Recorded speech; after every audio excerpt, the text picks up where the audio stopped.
अस्सलामुअलैकुम फ्रेंड्स, आप सब कैसे हैं। मुझे उम्मीद है कि आप सब अच्छे होंगे और मेरी दिल से यही दुआ है कि अल्लाह पाक आपको हमेशा अच्छा रखें और आप जहाँ भी रहें अल्लाह पाक आपको हंसता बसता और खुश रखें, आमीन। और अपनी रहमतें आप पे नाजिल करते रहें, आमीन। फ्रेंड्स, सुबह सुबह का टाइम है, गुड मॉर्निंग हो चुकी है और ठंड बहुत है। मैं भी बाहर गया था चने खरीदने के लिए। जब मैं चने खरीदने के लिए बाहर गया तो पर धुंध भी थी और पोल्यूशन भी थी। पोल्यूशन और धुंध दोनों ही आपस में मिली हुई थी और ठंड भी लग रही थी और पोल्यूशन भी साफ साहर हो रही थी। और फ्रेंड्स, मैं फिर चलता रहा। ठंड भी लग रही थी और अच्छा भी लग रहा था और मुझे चने भी लाने थे। तो मैं गया, मैंने जो कि चने खरीदे। मैंने कहा इसमें ना 50 रुपये के चने डाल दें, आप ना मुझे 50 रुपये के चने दे दें। मैं गलत बोल गया, सॉरी। तो उसने मुझे कहा अच्छा ठीक है। उसने मुझसे फिर 50 रुपये लिए और उसने मुझे चने दे दिए। मैंने क्या किया कि उन 50 रुपये के चने लेके वापस आया। मैं वापस लाया तो मेरी अम्मी ने कहा बकाया पैसे। मैंने कहा अम्मी जान, बकाया पैसे तो नहीं है, सारे पैसे यूज़ हो गए हैं। हालांकि 10 रुपये पड़े हैं अभी और वो मेरे जैकेट में पड़े हुए हैं 10 रुपये, क्योंकि मेरी अम्मी ने कहा था 30 के चने लाओ। मैं 30 के चने नहीं लाया।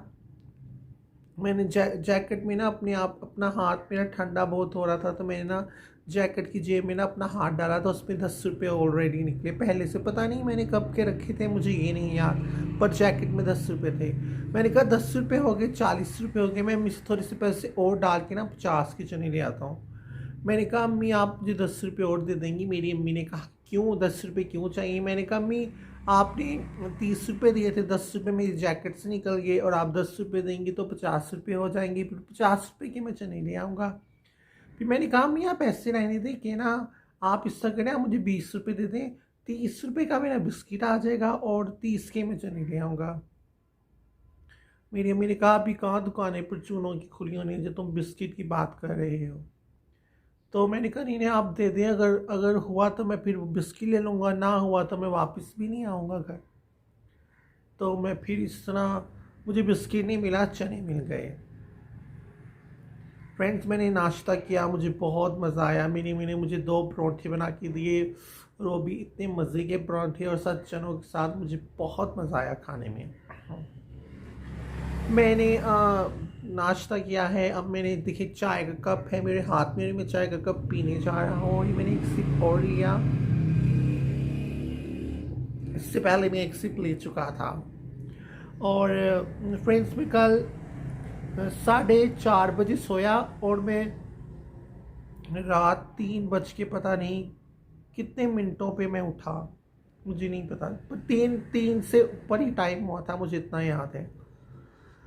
फिर मैं उठा और मैंने फिर यार, मैं इतनी फ्रेंड्स मैं इतनी कोशिश करता हूँ कि मैं ना रोज़ यूट्यूब पे वीडियोस अपलोड करूँ, पर मेरे से होता ही नहीं है। पता नहीं इतना हड्डराम, इतना कामचोर हो गया हूँ मैं। सो लेता हूँ, खा लेता हूँ, पी लेता हूँ, मेडिसिन खा ली फिर सो गए, खा ले पी ली, मेडिसिन खा ली फिर सो लिया, खा लिया, पी लिया, फिर सो गए। इतनी डल सी लाइफ जा रही है ना आजकल, मैं आपको क्या बताऊँ।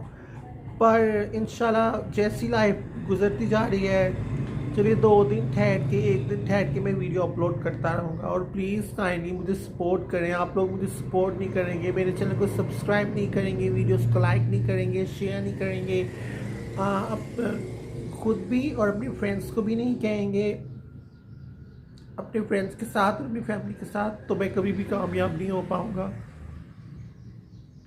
क्योंकि चैनल सब्सक्राइब होंगे, 1000 सब्सक्राइबर पूरे होंगे, 4000 घंटा जो है वो पूरा होगा तो ही फिर कहीं जाके चाँद चढ़ेगा। उससे पहले चाँद नहीं चढ़ना।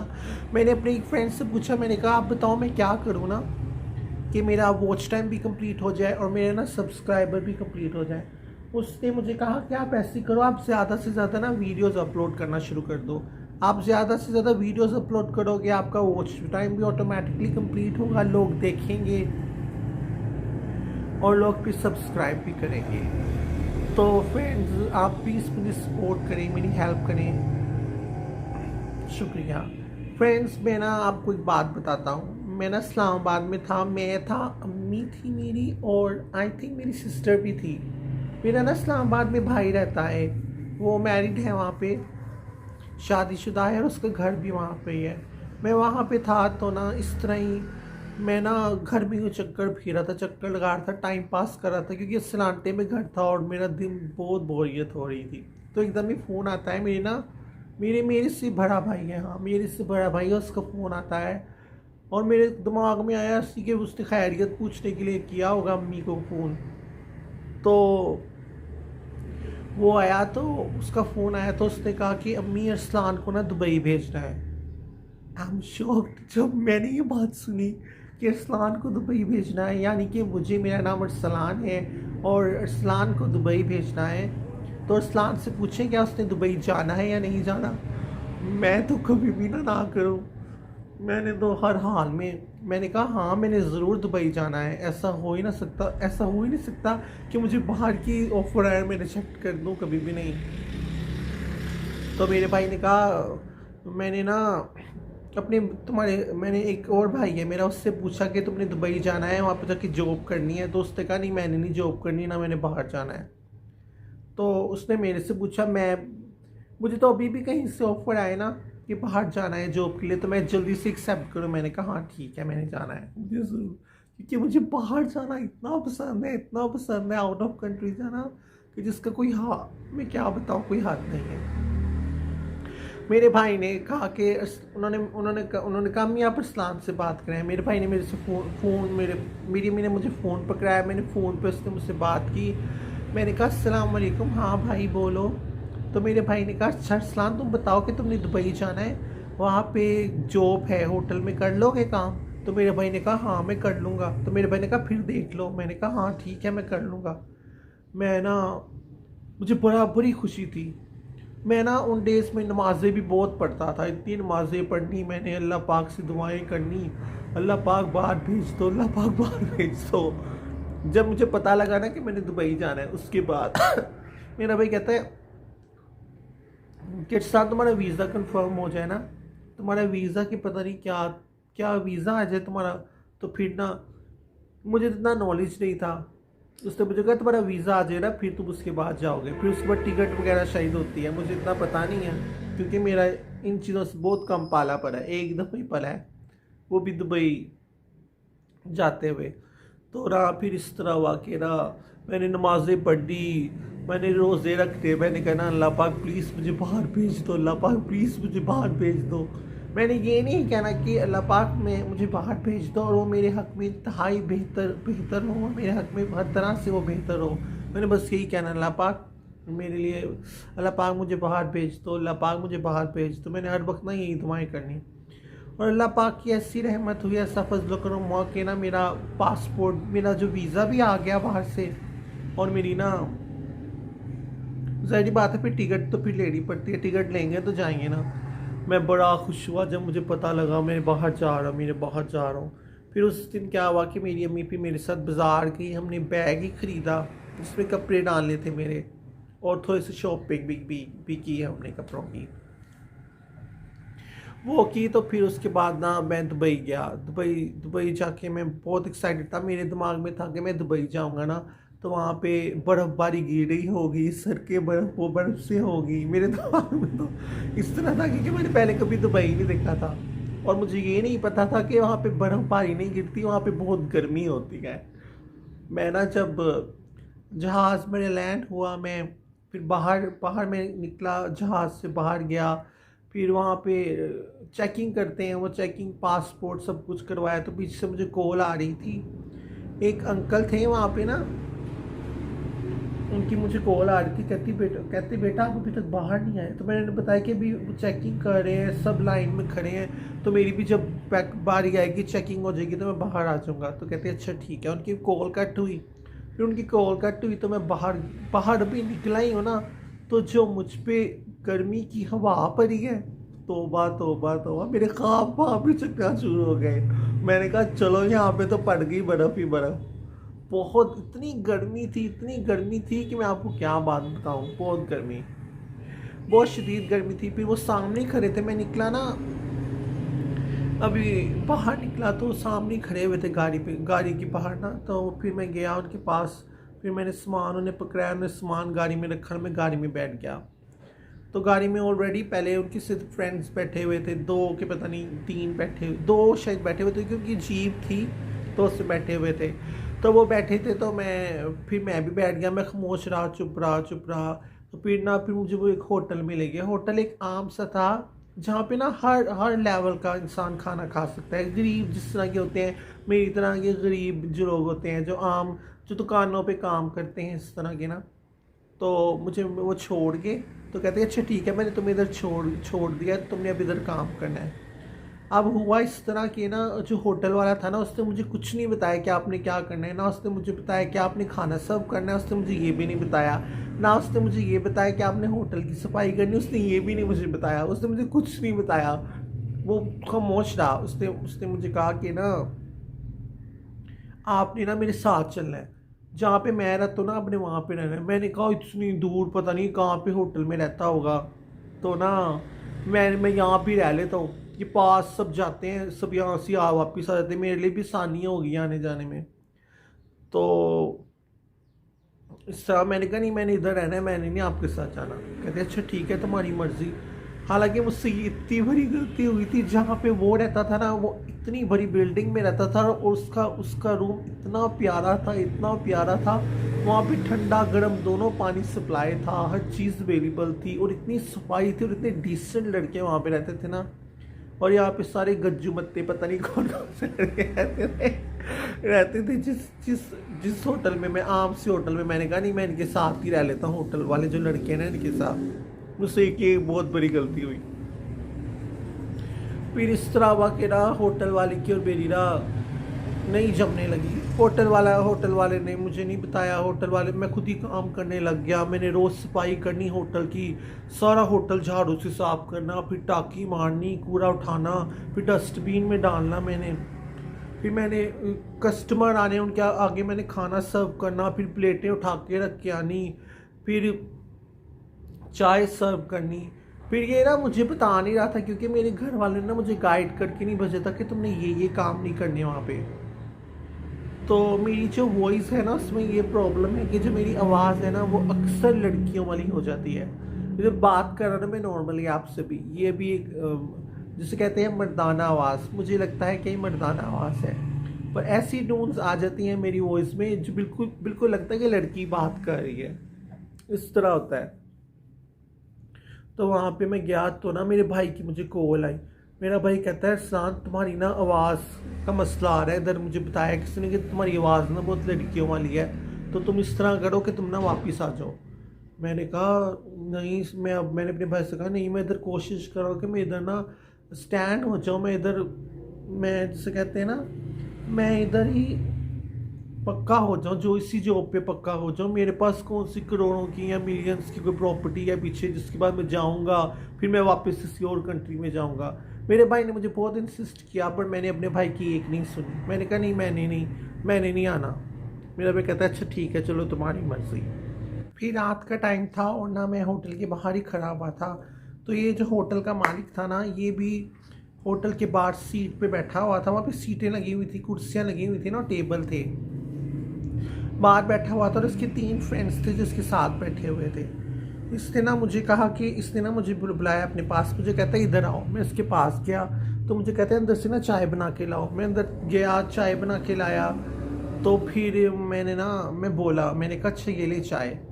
तो फिर वो ना मेरी तरफ देखा उसने और उसने अपने फ्रेंड्स को बताया कि देखो ये किस तरह बोलता है लड़कियों की तरह। उसने जब ये लाइन कही मुझे इतनी शर्मिंदगी महसूस हुई, इतनी इंसल्ट फील हुई कि मैं आपको क्या बताऊं। और बस मुझे ना वो उसके फ्रेंड्स पढ़े लिखे लग रहे थे, कोई ऐसे नहीं लग रहे थे पढ़ से ना, और देखने से पता लग जाता है इंसान को कि अगला बंदा पढ़ा लिखा है कि नहीं पढ़ा लिखा। पर्सनालिटी भी कुछ इंसान की कुछ चीज़ होती है। तो उन्होंने मेरी तरफ देखा और वो बस देखा और उन्होंने इग्नोर कर दिया ना मुझे। पर मुझे उसके बाद बहुत बहुत दुखी उसने ये हरकत की। तो मैंने अपने घर फ़ोन कर दिया, मैंने कहा मैंने अब वापस आना है। तो मेरे घर में मेरी एक बहन है, उसने मुझे कहा कि हिंदुस्तान मत आओ तुम ना, तुम वहाँ पे ही सेटल रहो, यहाँ पे आके क्या करोगे, फारिग रहोगे, अपनी लाइफ का टाइम वेस्ट करोगे। मैंने उसकी बात नहीं मानी और ये मैंने बहुत बड़ी गलती मेरे से हो गई, मिस्टेक हो गई जो मुझे नहीं करनी चाहिए थी। क्योंकि उस मिस्टेक के बाद आज ये हुआ है कि आज मैं बिल्कुल फारिग हूँ, मेरे पास कुछ करने को नहीं है। मैं घर में पूरा दिन पड़ा रहता हूँ, रोटी खाता हूँ, सो जाता हूँ, उठता हूँ, मेडिसिन खाता हूँ, सो जाता हूँ। तो जब मैं फिर इस तरह हुआ, फिर अगले दिन ना मुझे मेरे भाई के फ्रेंड की ना कॉल आ गई। उसने कहा मैं आपको ना लेने के लिए आ रहा हूँ, तो ना इस तरह होगा कि मुझे लेने आ रहा था वहाँ। फिर उसने मुझे वापस भेजना था पाकिस्तान ना, तो उसने वो मुझे अगले दिन ही लेने के लिए आ गया। तो वो मुझे लेने के लिए आ गए। उनका नाम अहमद था। तो वो मुझे लेने के लिए आ गए। फिर 1-2 दिन मैंने उनके घर स्टे किया और फिर इस तरह हुआ कि मेरी टिकट आई और मैं ना फिर वापस चला गया। तो जब मुझे वो एयरपोर्ट छोड़ने गए ना, तो उन्होंने मुझे कहा ठीक है ना, अच्छा ठीक है अब तुम जाओ ना, कोई मसला तो नहीं है ना। मैंने कहा नहीं कोई मसला नहीं, मैं चला जाऊँगा। तो उन्होंने मुझे कहा और मैं फिर ना वापस आ गया। फिर मैं एयरपोर्ट, फिर मेरा जहाज़ लैंड हुआ, फिर मैं जिस तरह सारा प्रोसेस होता है, चेकिंग होती है, सारी चेकिंग हुई। फिर चेकिंग होने के बाद ऐसे हुई, उन्होंने सारा मेरा सामान चेक किया। वो एक स्टिक सी होती है, वो कपड़ों को लगाते हैं ताकि इनमें कोई चीज़ तो नहीं रखी हुई। वो हर एक बंदे के साथ करते हैं, मेरे साथ नहीं। उनके भी कुछ रूल्स होते हैं, सारी बात है। तो फिर मैं आ गया। तो फिर मेरी अम्मी खड़ी थी, मेरा भाई खड़ा था बाहर। फिर वो ना मुझे एक डब्बे में गाड़ी में लेने आए थे। तो ना फिर मैं बैठा था, मैं घर वापस आ गया। तो फिर जब मैं घर वापस आया तो मुझे घर आके ना बड़ी खुशी हुई। तो फिर मेरे भाई ने मुझे कहा, मेरे अबू भी बैठे हुए थे और मेरे भाई ने भी मुझे कहा ना कि इस्लान तुम टेंशन नहीं लो, तुम्हें फिर बाहर भेज देंगे, फिर तुम बाहर चले जाना, तुम टेंशन नहीं लो। मैं ये बात सुन के ना बड़ा मुतमिन हो गया। मैंने कहा चलो इस बात का तो कोई मसला नहीं, मैं फिर दोबारा वापस चला जाऊँगा। वो अब से लेकर अब तक का टाइम है, वो दिन गुजरा है मेरे आने का और अब हो गई है। मैंने वेट किया कि शायद मैं आज चला जाऊं, कल चला जाऊं, शायद मेरा नसीब आज मुझे भेज दे, कल भेज दे। क्योंकि फ्रेंड्स मुझे बहुत शौक है कि मैं ना बाहर जाऊं, मैं बाहर जाके सेटल हो जाऊं और मैं फिर वहाँ से ना घर वालों को सपोर्ट करूं, ताकि मेरे से भी मेरे घर वालों को कोई फ़ायदा हो। यही तो नहीं कि इतना बड़ा मुझे कर दिया है, 30 साल मेरी उम्र हो गई है और करता मैं कुछ भी नहीं हूँ। बिल्कुल ब्लाइंड हैंड है मेरे, खाली हाथ हैं और मैं करता कुछ भी नहीं हूँ। तो बट मैंने फिर भी अल्लाह पाक से तो उम्मीद लगाई है, इंशाल्लाह अल्लाह पाक ने करना है, जब भी करना है। पहले भी अल्लाह पाक ने किया था, अब भी अल्लाह पाक ने करना है। पर मेरे भाई ने मुझे कहा था कि तुम्हें बाहर भेज दूंगा, पर अब से लेकर अब तक का टाइम है, नो चांस, कोई नहीं। ना उसने कहा ना मैंने। एक दफ़ा जिक्र हुआ था तो उसने कहा ये बीमार है इसलिए से बाहर नहीं भेजना। जब मुझे पहले बाहर भेजा था तब भी मैं बीमार ही था और मुझे बाहर भेजा था, और अल्लाह पाक के फजल करम से मुझे कुछ नहीं हुआ था। मैं सही सलामत वापस आ गया था और अब भी मैं वैसा ही हूँ। पर अब ये है कि अब मुझे ज़रा चोटें लग गई हैं, क्योंकि मैं बाहर गिरा हूँ कई दफ़ा रोड पे ना, तो मेरे काफ़ी सुई, नाक टेढ़ा हो गया, हाथों पे ज़ख्म आए थे। अब तो अल्लाह के फजल करम से सब ठीक हो गया है। बट चलें, या किस्मत या नसीब, देखते हैं आगे इन द फ्यूचर में जाता हूँ या बाहर नहीं जाता। बट फ्रेंड्स मुझे अमेरिका जाने का बड़ा ही शौक़ है, क्योंकि मेरे अमेरिका में कज़न्स रहते हैं, मेरी खाला वहाँ पे रहती हैं, मेरे मामू भी वहाँ पे रहते हैं। तो मुझे अमेरिका जाने का शुरू से ही बड़ा शौक़ है। जब मेरे फर्स्ट टाइम मामू जाने लगे थे ना, मैं बड़ा छोटा सा होता था, आई थिंक कोई 12 साल का हूँगा मैं, या शायद 8 साल का हूँगा, मुझे एज नहीं याद है। तो ना पर तब मेरा ना, हाँ, तो ना तब मैंने अल्लाह पाक से दुआ की थी कि अल्लाह पाक मुझे बाहर भेज दो। तो अब से लेकर अब तक जब मुझे याद आता है ना, मैं अल्लाह पाक से यही दुआ करता हूँ, अल्लाह पाक मुझे अमेरिका जाके सेटल होना है और ये मेरे हक में इंतहाई बेहतर हो, आमीन। मैं अपने घर वालों को सपोर्ट करूँ, क्योंकि डॉलर की कीमत बहुत होती है आजकल। तो डॉलर की कीमत बहुत है, बहुत कीमत है। आई थिंक $2 कितने का, पहले तो पता नहीं 221 रुपये का हो गया था, अब पता नहीं कितने का आपका, मुझे पता नहीं। पर फ्रेंड्स ज़िंदगी ऐसे ही गुजरती है, हर एक की गुजरती है। हर एक की ज़िंदगी में कहानियाँ ही कहानियाँ होती हैं, स्टोरीज़ होती हैं। बट मैंने तो आज बहुत ही, अगर मैं अब शुरू करने लगूँ तो बहुत सी बातें हैं जो मुझे याद आएंगी। बट अब 19 मिनट की, आई थिंक 20 मिनट की वीडियो हो गई है, तो अब फिर इंशाल्लाह फिर आपसे ज़रूर मिलेंगे। जैसे अल्लाह पाक ने आगे ज़िंदगी दी तो इंशाल्लाह ज़रूर मिलेंगे। और प्लीज़ फ्रेंड्स मेरे चैनल को सब्सक्राइब करें, वीडियोस को लाइक करें और शेयर करें अपने फ्रेंड्स के साथ, अपनी फैमिली मेम्बर्स के साथ। और प्लीज़ मुझे सपोर्ट करें। ओके, इंशाल्लाह फिर मिलेंगे। खुदा हाफिज़।